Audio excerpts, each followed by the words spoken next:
On va voir comment assembler un vêtement et sa doublure sans manches avec la méthode du fourreau. On débute avec un vêtement dont les épaules sont déjà assemblées. Alors on positionne la doublure et le tissu endroit contre endroit. Et la première étape, ça va être d'assembler le bas devant plus l'encolure, le bas dos et les deux emmanchures.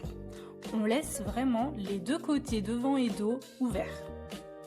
Alors j'ai cranté la pièce pour faciliter la prochaine étape. On va passer notre dos par notre devant. Donc on doit passer tout l'ouvrage par les épaules.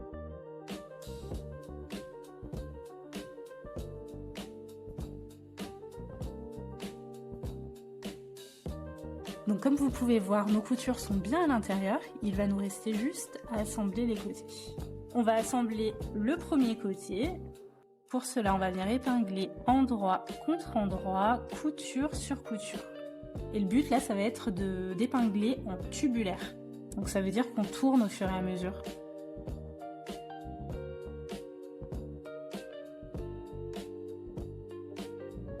Et au fur et à mesure, on va pouvoir passer totalement sur l'envers en re-rentrant le tissu vers l'intérieur.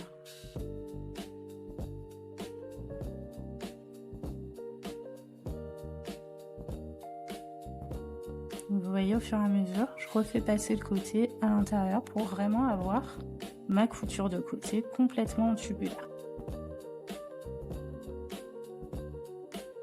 Donc là, je suis bien sur ma couture de côté, doublure contre doublure, tissu contre tissu, et je vais pouvoir venir coudre en tubulaire. Donc maintenant, on va retourner sur l'endroit.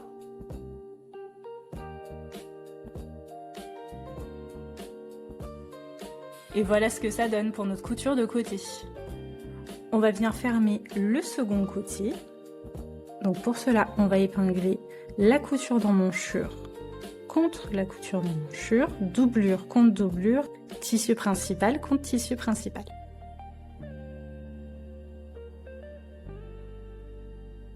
Donc on épingle qu'une partie et on va venir assembler en faisant un point d'arrêt en début et en fin de couture. Le reste des parties libres sera ensuite assemblé à la main avec un point invisible. Le côté est assemblé, sauf que cette fois, on a bien laissé une ouverture. Et là, on va venir rentrer 1 cm de valeur de couture et on finit au point main en réalisant un point invisible. Et voilà le résultat.